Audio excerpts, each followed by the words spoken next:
या दृश्यांमध्ये सुद्धा पाहता येते आणि तशी माहिती मंत्री गिरीश महाजन यांनी सुद्धा दिलेली आहे। मात्र आणखी एक जो अँगल या सगळ्यामध्ये समोर येतोय तो असा आहे की पर्यटकांनी त्या पुलावर दुचाकी चढवल्या आणि त्यामुळे ओव्हरवेट तो पूल झाला आणि त्यामुळे तो पूल कोसळला।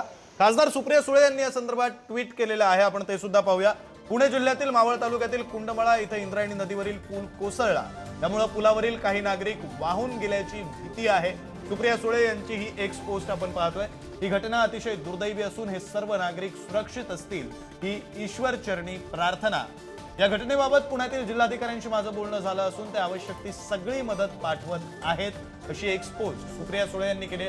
माझ्या नागरिकांना नम्र विनंती आहे की कृपया पावसाळी पर्यटनासाठी जाताना आवश्यक ती काळजी घ्या, सुरक्षेच्या नियमांचं तंतोतंत पालन करा, अशी एक पोस्ट खासदार सुप्रिया सुळे यांनी केलेली आहे। त्यांनी पर्यटकांना आवाहन केलेलं आहे। अगदी सर्वच स्तरातून हेच आवाहन केलं जात आहे, मात्र हे आवाहन पाळलं जात नाही आणि त्यामुळे ही दुर्घटना घडते। बरं, केवळ पर्यटक जबाबदार आहेत असं नाहीये, तर प्रशासन सुद्धा जबाबदार आहे।